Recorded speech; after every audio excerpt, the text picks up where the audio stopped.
Hey guys, welcome back to my channel. I'm here just...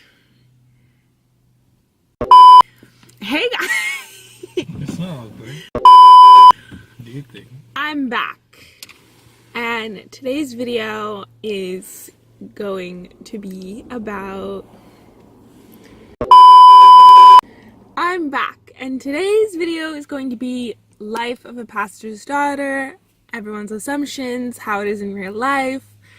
So yeah, let's get into it. And if you're new here, welcome. My name's Helga. Hope you enjoy this video. Make sure to check out my other ones. And if you're coming back, welcome. So happy you stuck around. Okay, let's get into it. So normally when I say I'm a pastor's daughter, so many things, like so many assumptions happen. Like I'm either a saint or I'm like the spawn of the devil's child. I think there's a lot of misconceptions. Is that a word? Misconceptions? Is that a word? There's a lot of misconceptions about being a pastor's daughter. I feel like media has kind of given us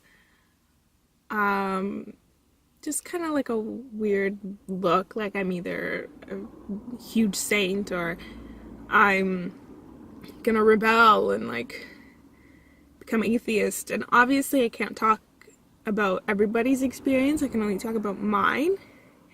So I feel like I was never not allowed to do something because my dad was a pastor or because my parents believed in or like were really religious. That was never a reason for why I couldn't go out or why I couldn't do this or this. It was mainly like sleepovers. I wasn't allowed to go to them, not because my dad was a pastor and he just didn't trust me. It was more like they were immigrants and they were like, what the hell is a sleepover? They've never heard of it.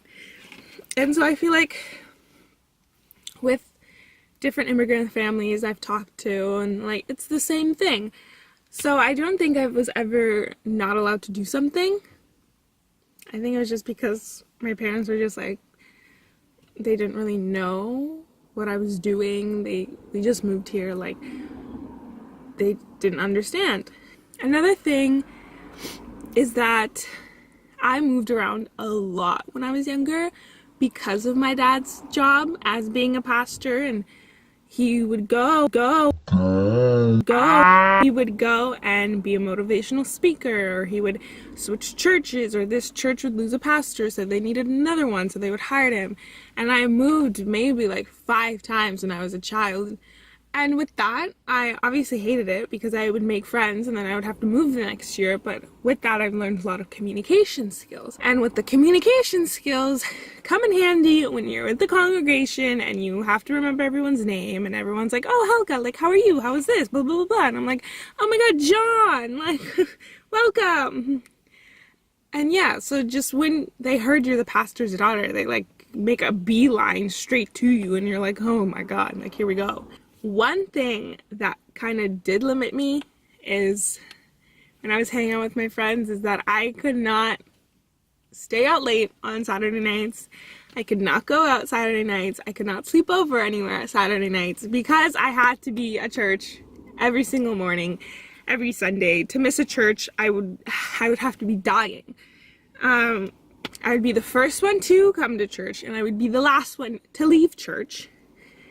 And it was like, don't even ask me to come hang out on Saturday night because my answer will be, no, sorry, I have to go to bed because I have to wake up at 7 a.m. to go to church. So another assumption that people have is that pastors only work the 1 day a week and that's it. No, my dad only had Monday off. Every other day he would be at the church, he'd be counseling, marriage counseling, just running Bible studies, running women's talks, men's talks, like just running a whole bunch of different events for the congregation so everyone could kind of feel included. My dad would leave in the morning, he'd come back around 7. one thing my dad would always do is if someone's in the hospital sick, he would always go and visit them, pray to them, which I think was really sweet. One thing that comes with my dad being a pastor, my dad being a pastor is like him just being so religious to the point where we couldn't have like a proper conversation.